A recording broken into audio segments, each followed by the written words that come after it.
Good morning. It is Saturday, it is grey, and I'm just getting ready to head down to London. It's the first week of Jan, and I've over-optimistically booked in probably too many appointments this week, and I'm just feeling a little bit sleepy. So if I'm skipping over my words during this video, that'll be the reason why. I've got a new client this afternoon, and I'm going to get into London just a little bit earlier because I've got some tailoring to drop off with a client. I'd usually post it, but because they're all pieces of outerwear and quite bulky, it's just easier for me to kind of do it in person. And I've also got to pick up some more from him to bring back to get tailored. This was from a wardrobe review that happened before Christmas, and he just had like an amazing selection of outerwear. But they all just needed tweaking ever so slightly just to get them to look perfect, and that was a big part of what we kind of fulfilled during the wardrobe review appointment. So I haven't done much menswear. I don't think I've done any menswear, so I really wanted to kind of seize this moment before I jump on the train to show you some of the menswear that I've got here and that I've been working on with some of my clients before it goes back. You can see I kind of scrambled in last night. There's kind of bags here from yesterday's appointment and some tailoring which I've also got to drop off, so excuse the mess in the background and probably excuse the sleepy eyes as well. Okay, let me show you what I've got.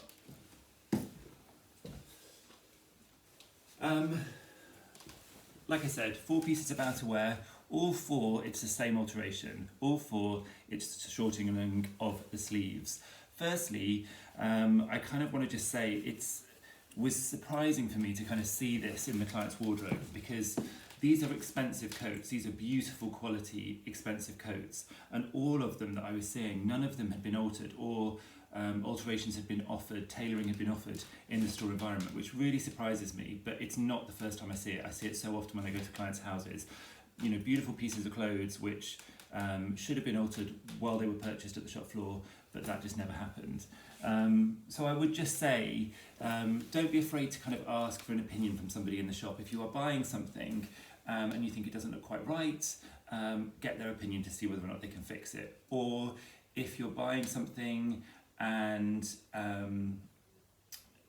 you know, just ask for their opinion, just kind of see what they've got to just say, just see if they're the expert in this situation, so they should be able to kind of do a bit of an assessment on the item that you're buying and tell them if there's anything that they need to do to kind of make it just that bit better. But I'd always advise that you get it done on the shop floor at that point of purchase where you can, because so often, even if you kind of look at it and think, I'll get that sorted out at a later date, so often it just doesn't happen. So always seize that moment when you're on the shop floor to get it altered.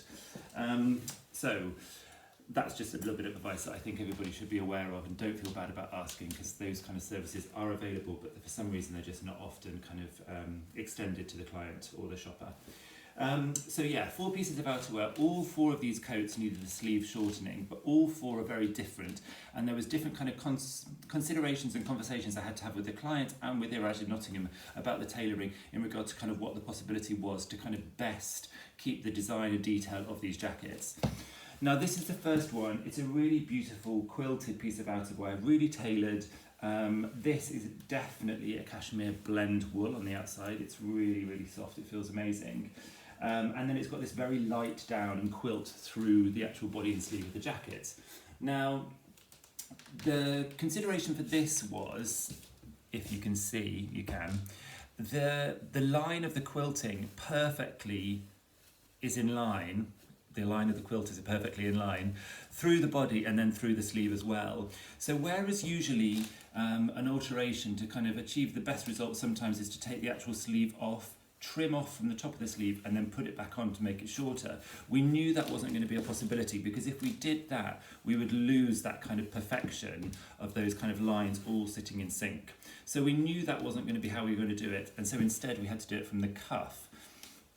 Now the challenge for Iraj here came with the fact that this is full of down, so splitting one of these panels on the jacket meant that there was an explosion of feathers which by all accounts stuck to this beautiful cashmere outer. So that was the challenge he had, not something I had to deal with. But yeah, so we had, I think this one was just shy of 2 inches that we had to shorten it by. And that meant that we kind of created this kind of almost like new kind of like cuff detail around it, which looks fine, it looks intentional. And then it had to kind of be perfectly kind of sealed with that down in, just to make sure that kind of weight of quilting was extended evenly throughout the jacket. So that was the first one.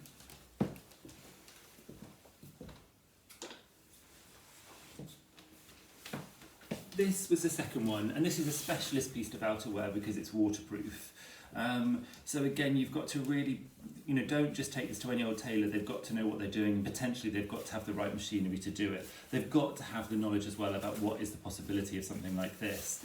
Now, the first thing that we had to be aware of here was the fact that it has what's called a raglan sleeve. Now, hopefully you can see this. This is when the seam of the sleeve comes through from the neck to the underarm. So it almost sits diagonally like that, rather than what we kind of traditionally or kind of normally kind of see is the seam of the sleeve going from the underarm up to the top of the shoulder there, which was what was happening on the other jacket. Now, when it's a raglan sleeve like this, you can't shorten a sleeve from the shoulder because you can't take all of that off and then reattach it through. So the shortening has to happen through the sleeve, more often than not through the cuff. Now, we were looking at this, and one of the things that the client said to me, he wanted to keep the branding which was on the cuff, on the wrist of the sleeve. So with that in mind, because of where it was placed and the space that was around it, initially I was considering whether or not we could create a seam through the middle, potentially in the elbow of the jacket. It's probably not very clear here, but there is a small dart that comes up from the waistline of the jacket, which we were thinking about whether or not we could kind of mirror so it looks really intentional through the arm here, almost like a diagonal, and use that as to where we would bring the sleeve up.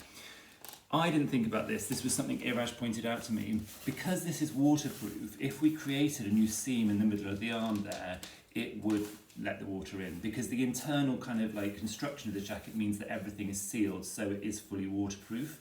And that's not something that the majority of tailors, most tailors at all, have the kind of machinery to kind of recreate. So that new seam wasn't a possibility, and so we had to take it from the cuff.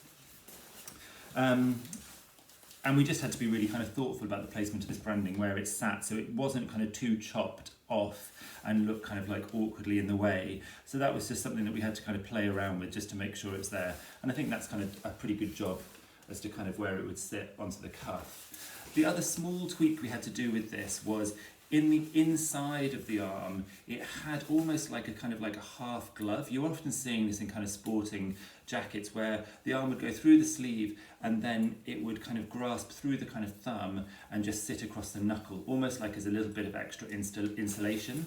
But the client wasn't using it for that reason, and so he just had this kind of really bulky additional kind of like extra chunk of fabric that when he put his arm through the sleeve was just kind of getting in the way and was becoming really awkward and uncomfortable. So while we did that, we also had to take that out from the internal lining as well. So a few extra kind of steps to get to where we got to here, and now we've got something that kind of just looks as good as new, really, and still fully functioning.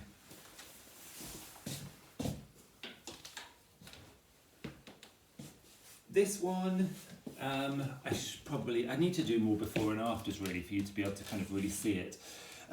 This is a really beautiful coat. It's a lovely heavy wool that kind of, when I'm kind of touching it, the handle almost suggests it's got some kind of coating on it, which means that it's probably going to be shower proof as well. You probably can't really kind of see, but there's definitely an insulation through it. It's a really useful kind of spring autumn coat in this kind of like size and shape, and it's got that extra warmth in it. Now, because of the insulation going through the sleeve, and especially because we've got this ribbed cuff, because this was too long, rather than the sleeve dropping and covering the arm altogether, this rib meant it sat up above the hand onto the wrist, and it was just really messy because it was all really kind of, all the kind of creasing and the breaks in this fabric were happening all the way up through the arm. So of all of them, this was the one when we put it on immediately, it kind of looked the most untidy, and it's why something like this needs to really be tailored to perfection for it to look as good as it should do. And so yeah, this was quite more of a straightforward kind of alteration really. We were able to take this from the shoulder to bring it up, but it was quite a lot. I think it was just over 2 inches we needed to shorten from this. Another possibility could be to kind of shorten it from the cuff and take the rib off and reattach it, but that's potentially a lot more fiddly compared to kind of just using it from here and lifting it up. But this is probably, of all the coats, the one that will look have the biggest difference when my client puts it back on, because it will just look so much more tidy when he wears it. And it's a really beautiful coat. I love this. So yeah, it's great that he can get more wear out of it. It's one of those things that, you know, you put something on and so often you're a bit kind of like, you know, it's such a great coat, why don't I feel as special as I should do in it? And it's because it just doesn't fit as good or as perfectly as it should or can do. Lastly was this guy. With this, the considerations and the conversations we had to have about how and where we can shorten it were to do with the fact that the fabric has almost got this kind of sun-bleached look to it. It's a new coat, it's not an old coat, so this kind of coloration has happened intentionally and looked like this at the point of purchase. But like a pair of jeans, if you're shortening a pair of distressed jeans, the cuff of the denim will have that kind of like distress, that kind of patination in the kind of colour, and if you just chop it off on a pair of jeans and lose that and then have this kind of perfect ring, suddenly you can tell it's been altered, because it can have that kind of distress through the leg and then it can have a really kind of clean and sharp cut at the end of it. And it's a kind of similar situation to this. We had to really be thoughtful about where we were going to and how we were going to shorten it, because we wanted to make sure that the cuff still had that kind of coloration and the shoulder detail was kept and still had that coloration as well. Now, a possibility would have been through the cuff, where we've got this kind of poppered detail here, but this isn't. We could have done this if the cuff was actually attached and there was a kind of a break and a seam through it, but it doesn't have that. So if we were to shorten it from the sleeve, we would lose that and we would add a lot more weight by reattaching that kind of cuff detail through it. So it had to happen through the shoulder, but as you can see, hopefully you can. It's still early and the light's not great, sorry. It's got this kind of patination and distress here, and then through the back as well, it's got these kind of beautiful working vents that just give it that kind of comfort as well. So the sleeve, we ended up taking it up from the sleeve. So we took the sleeve off, keeping the lapel detail, and then just, you know, having this stitch detail and replicating that when the sleeve went on. But it had to be done so perfectly that restitching had to go in so it sat perfectly in line with the distress, and it just looked like nothing had changed and nothing had been taken off. So again, quite a fiddly alteration to do, but one that was really important. If you're buying something as beautiful and special as this, when you're altering it, you don't want it to look any different when it comes back, because so much kind of thought and design has gone into it. So again, you just need somebody you really trust to be able to kind of execute this as well as Iresh has done. So, 4 men's coats. I'll probably have 4 more. I don't know what I'm bringing back. I'm bringing back some gilets as well next time. So there might be something else to kind of show from menswear. But yeah, I suppose kind of final point is, if you are buying something, always just ask for that second expert opinion from the person in the shop when you're buying it, just to see whether or not they can make any suggestions on something getting altered or kind of fitted to kind of make it really perfect. Or if you can see something and you're just not 100% sure as to whether or not it's supposed to look like that, or it can be fixed, or it's just not a possibility, just have that conversation. They might come back to you and say, yes, we can do this, this and this, and we can get rid of it for you, but this will be the consequence and you can make that decision yourself. Or they could say, no, that's not a possibility and you just have to live with it, for example. And if that is the case, at least you kind of step away kind of more at ease, knowing that it is what it is, and you kind of looked into it at that kind of point when you purchased. I'm off to London to get some more tailoring. I'll see you soon.